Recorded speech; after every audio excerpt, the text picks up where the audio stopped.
Assalamualaikum warahmatullahi wabarakatuh. Saya Anissa Destrina, NIM 18231002. Di sini saya akan mempresentasikan proposal penelitian yang akan saya lakukan, yaitu berjudul Pengembangan Instrumen Tes Keterampilan Berpikir Kritis Siswa dengan Pendekatan Sosio-Scientific Issue SMP kelas 7 pada materi kalor dan perubahannya. Latar belakang dari penelitian saya ini, menurut Undang-Undang Nomor 20 Tahun 2003 mengenai Sistem Pendidikan Nasional menyatakan bahwa pendidikan merupakan suatu usaha dasar dan terencana untuk mewujudkan suasana belajar dan proses pembelajaran serta secara aktif untuk mengembangkan potensi dirinya. Tidak diragukan lagi, menjadi negara maju merupakan cita-cita yang ingin dicapai semua negara di dunia. Karena perkembangan suatu negara akan dipengaruhi oleh faktor pendidikan. Kehidupan sekarang ini mengalami perubahan yang sangat fundamental, sehingga sangat berbeda dengan kehidupan pada masa sebelumnya. Perubahan inilah yang dinamakan dengan abad ke-21. Abad ke-21 ini diketahui pula dengan masa pengetahuan atau knowledge age. Pada masa ini, seluruh alternatif upaya pemenuhan kebutuhan hidup dalam bermacam konteks lebih banyak berbasis pengetahuan. Pendidikan abad 21 merupakan pendidikan yang sangat mudah mendapatkan informasi di mana saja dan kapan saja. Dalam tata kelola kelembagaan dan sumber daya manusia telah terjadi dalam 20 tahun terakhir perkembangan pendidikan. Department of Defense Education Activity atau DUDEA menyebutkan bahwa ada 7 keterampilan yang harus dicapai dalam 21 Century Teaching, Learning and Leading. Sebagai bekal kesuksesan siswa di abad 21 yaitu critical thinking and problem solving, collaboration across network, agility and adaptability, initiative and entrepreneurship, effective oral and written communication, accessing and analyzing information, and creating and imagination. Berpikir kritis adalah kebiasaan mental yang menuntut siswa untuk memikirkan tentang pemikiran mereka dan tentang peningkatkan proses. Hal itu mengharuskan siswa untuk menggunakan keterampilan berpikir tingkat tinggi, tidak menghafal data, atau menerima apa yang mereka baca atau diberitahu tanpa memikirkannya secara kritis. Metode pembelajaran tradisional terlalu banyak menggunakan fakta dan tidak cukup konseptualisasi, terlalu banyak menghafal dan tidak cukup berpikir. Oleh karena itu, ceramah dan hafalan tidak mendorong peserta didik untuk berpikir kritis. Perlunya peningkatan kemampuan berpikir kritis ditunjukkan melalui beberapa penelitian, seperti yang dilakukan oleh Higgins, Hall, Baumfeld, and Mosley di tahun 2005.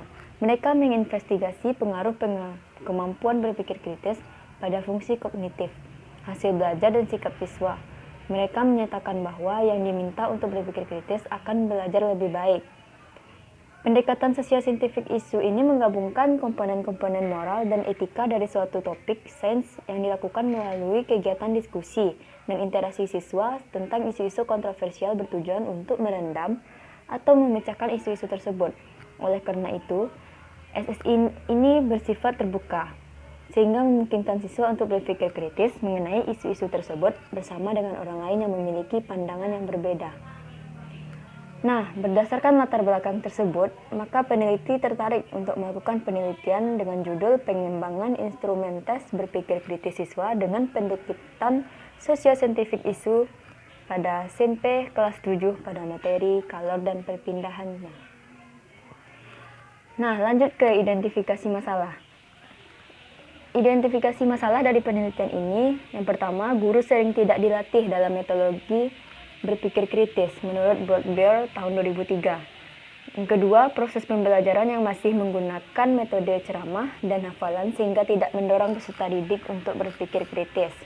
Yang ketiga, beberapa buku teks memberikan pertanyaan diskusi berpikir kritis hanya berbasis bab, tetapi bahan ajar sering kekurangan sumber daya berpikir kritis tambahan. Yang keempat, tingkat berpikir kritis peserta didik yang masih terbilang rendah. Yang kelima, minimnya waktu yang digunakan untuk mengintegrasikan keterampilan berpikir kritis di dalam kelas.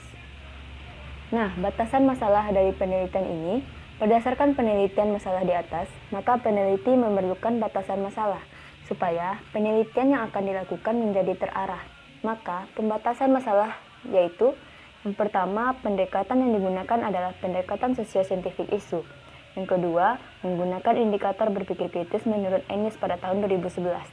Yang ketiga, materi yang akan dikembangkan oleh peneliti adalah color dan perpindahannya, yang tercantum pada silabus IPA kelas 7 semester 2. Yang keempat, desain penelitian yang digunakan yaitu model Plum. Dan yang kelima, untuk uji coba soal, yaitu populasinya siswa SMP kelas 7, dan sampel yang digunakan adalah non-probability sampling jenis positive sampling. Nah, rumusan masalahnya, berdasarkan latar belakang tersebut, dapat dirumuskan masalah pada penelitian ini, yaitu bagaimana pengembangan instrumen tes berpikir kritis siswa dengan pendekatan sosio-saintifik isu SMP kelas 7 pada materi color dan perpindahannya. Dari rumusan masalah tersebut, terdapat beberapa pertanyaan, yaitu bagaimana keterlaksanaan pengembangan instrumen tes berpikir kritis siswa dengan pendekatan sosio-saintifik isu. Yang kedua, bagaimana respon siswa terhadap instrumen tes yang diberikan peneliti. Dan yang ketiga, apakah terdapat perbedaan kemampuan berpikir kritis siswa dengan pendekatan sosio-saintifik isu dan siswa yang tidak berpendekatan. Nah, tujuan dari penelitian ini berhubungan dengan rumusan masalah yang telah dipaparkan sebelumnya, maka tujuan dari penelitian ini adalah menganalisis pengembangan instrumen tes keterampilan berpikir kritis siswa SMP pada materi color dan perpindahannya. Manfaat dari penelitian ini bagi siswa sebagai sumber belajar untuk dapat melatih dan meningkatkan kemampuan berpikir kritis. Bagi guru sebagai alternatif alat ukur yang dapat digunakan untuk mengukur kemampuan berpikir kritis siswa berkaitan dengan materi color dan perpindahannya. Dan bagi sekolah sebagai bahan rujukan dalam mengembangkan instrumen asesmen berpikir kritis pada mata pelajaran yang lain. Lanjut ke bab 2, kajian pustaka. Yang pertama ada kajian teori, dan pembagiannya ada instrumen tes, keterampilan berpikir kritis. Instrumen adalah alat ukur dalam rangka pengumpulan data. Dalam ilmu sosial, banyak ahli yang telah melakukan alat ukur atau instrumen untuk beberapa kebutuhan pengukuran. Dalam penelitian sosial, bila hendak menggunakan alat ukur baku untuk pengukuran data, mengumpulkan data, perlu melaporkan hasil pengujian kualitas ukur oleh orang yang telah membakukannya. Menurut Purwanto 2010, keterampilan berpikir kritis. Berpikir merupakan aktivitas yang dilakukan seseorang untuk dapat merumuskan pengertian, mensintesis, dan menarik kesimpulan. Menurut Sadirman 1996. Sedangkan menurut Ngalim Purwanto berpendapat bahwa berpikir kritis adalah suatu keaktifan pribadi manusia yang mengakibatkan penemuan terarah kepada suatu tujuan. Selanjutnya, pendekatan sosio-saintifik isu. Berpikir merupakan aktivitas yang dilakukan seseorang untuk dapat merumuskan pengertian, mensintesis, dan menarik kesimpulan. Sedangkan menurut Ngalim berpendapat bahwa berpikir adalah suatu sifat pribadi manusia yang mengakibatkan penemuan terarah kepada suatu tujuan. Kemampuan berpikir kritis yang harus dimiliki oleh siswa agar dapat menolong siswa dalam memunculkan ide-ide atau pemikiran baru mengenai permasalahan yang ada di sekitar. Selanjutnya, color dan perubahannya. Color merupakan suatu energi dan merupakan suatu besaran yang melambangkan Q dengan satuan Joule. Satuan lain dari kalor adalah kalori dan kilokalori. Energi kalor juga disebut dengan energi panas. Kalor berbeda dengan suhu. Suhu adalah ukuran derajat atau tingkat panas suatu zat, sedangkan kalor adalah energi panas yang berpindah dari benda yang bersuhu lebih tinggi ke benda yang bersuhu lebih rendah. Lanjut ke penelitian yang relevan. Penelitian relevan dijadikan sebagai acuan dan tolak ukur persamaan dan perbedaan suatu penelitian. Dengan demikian, peneliti memaparkan perkembangan karya ilmiah penelitian terdahulu agar bisa melihat sudut pandang dan perbedaan dalam penelitian ini. Beberapa penelitian yang koheren dengan penelitian yang akan dilakukan yaitu sebagai berikut. Yang pertama, penelitian oleh Desti dan Andi di tahun 2016 dengan judul Konstruksi Instrumen Tes Keterampilan Berpikir Kritis Terkait Materi Suhu dan Kalor. Penelitian ini bertujuan untuk mengkonstruksi instrumen tes yang mengakses keterampilan berpikir kritis siswa sekolah menengah atas pada materi suhu dan kalor. Metode penelitian yang digunakan yaitu mixed method dengan desain sequential explorative. Yang kedua, penelitian oleh Desi, Taufik, dan Unang di tahun 2018 yang berjudul Pengembangan Tes Keterampilan Berpikir Kritis berdasarkan analisis teori respon butir. Penelitian ini dilakukan untuk mengembangkan instrumen tes keterampilan berpikir kritis yang berbentuk pilihan ganda dengan menggunakan metode Research and Development atau R&D yang melibatkan 3 ahli. Nah, dari kesamaan yang dimiliki penelitian tersebut, sama-sama membahas mengenai instrumen tes keterampilan berpikir kritis, sama halnya dengan penelitian yang akan dilakukan peneliti. Namun, yang membedakannya adalah belum ada penelitian yang membahas mengenai pengembangan instrumen tes keterampilan berpikir kritis siswa dengan pendekatan social scientific issue SMP kelas 7 pada materi color dan perpindahannya. Nah, kerangka berpikir. Kerangka berpikir disebut juga dengan kerangka pemikiran, adalah sintesis dari fakta, observasi, dan telaah kepustakaan yang dijadikan dasar pemikiran dalam penelitian. Adanya kerangka berpikir akan berbentuk gambar alur pemikiran penelitian.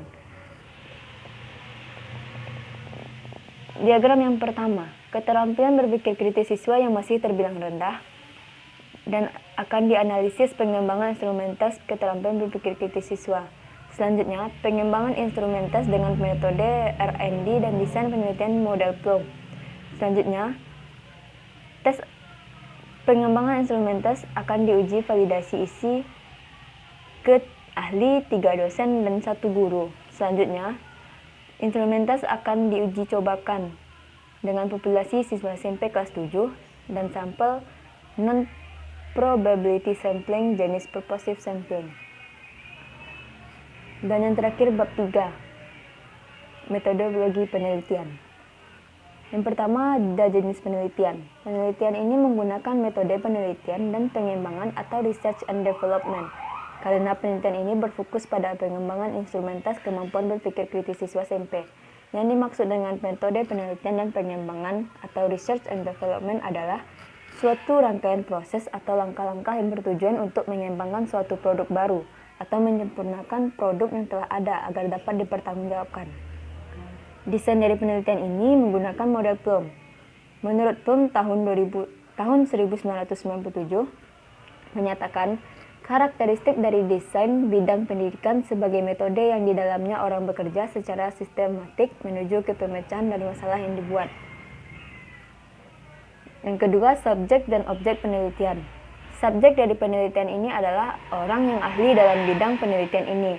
3 orang dosen jurusan pendidikan IPA Fakultas Matematika dan Ilmu Pengetahuan Alam, 1 orang guru IPA. Objek pada penelitian ini adalah instrumen tes keterampilan berpikir kritis siswa dengan pendekatan sosio-scientific issue SMP kelas 7 pada materi color dan perubahannya. Prosedur penelitian ini, penelitian pengembangan instrumen tes berpikir kritis siswa SMP kelas 7 pada materi color dan perubahannya dikembangkan dengan menggunakan model pengembangan Bloom. Model umum untuk memecahkan masalah bidang pendidikan yang dikemukakan menurut Bloom digambarkan sebagai berikut.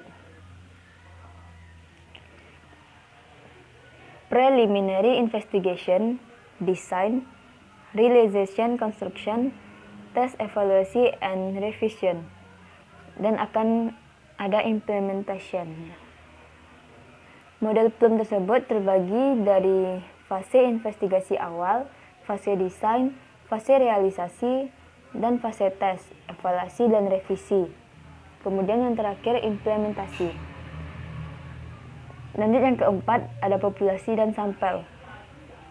Populasi menurut Akrikunto, keseluruhan objek dan subjek dalam penelitian disebut juga dengan populasi. Populasi dalam penelitian ini adalah siswa SMP kelas 7. Dan yang kedua, sampel, wakil atau sebagian dari populasi yang akan diteliti disebut juga dengan sampel menurut Arikunto.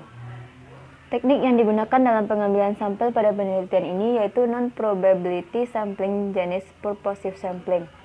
Purposive sampling yaitu teknik sampling yang menerapkan kriteria yang telah ditetapkan oleh peneliti dalam memilih sampel.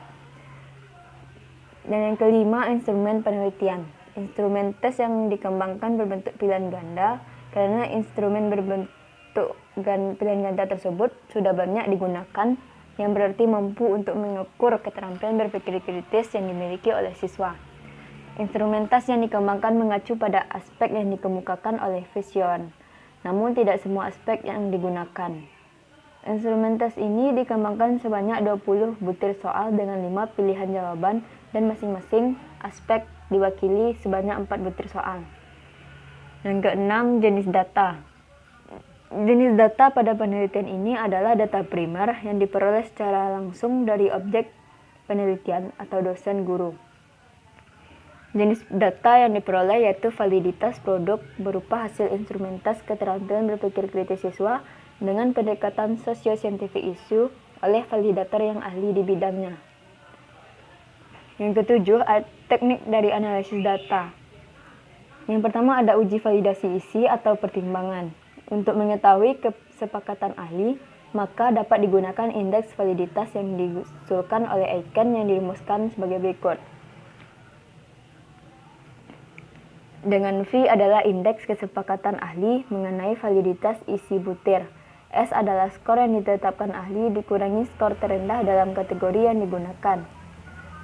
Atau S sama dengan R sama dengan 10, dengan R adalah skor kategori pilihan ahli dan 10 adalah skor terendah dalam kategori penilaian. N adalah banyaknya ahli dan C adalah banyaknya kategori yang dapat dipilih oleh ahli. Indeks Aiken V nilainya berkisar. Dan yang kedua, instrumen yang telah dipertimbangkan di uji coba ke siswa. Secara matematis, model 3 parameter logistik dirumuskan sebagai berikut. PI disebut juga dengan peluang bahwa peserta tes dengan kemampuan menjawab butir soal KI dengan benar. Sedangkan AI sama dengan parameter daya pembeda soal butir KI. BI parameter tingkat kesukaran yaitu suatu titik pada skala ability di mana kemungkinan untuk menjawab benar sebesar 0,5. CI peluang tebakan benar butir KI. Dan Q yaitu parameter kemampuan peserta tes. Pada teori respon butir, juga dikenal istilah fungsi informasi yang terdiri dari butir tes dan tes secara keseluruhan. Dan yang terakhir ada daftar pustaka. Silakan teman-teman lihat daftar pustakanya. Sekian presentasi dari saya. Saya akhiri dengan wabillahi taufiq wal hidayah. Assalamualaikum warahmatullahi wabarakatuh.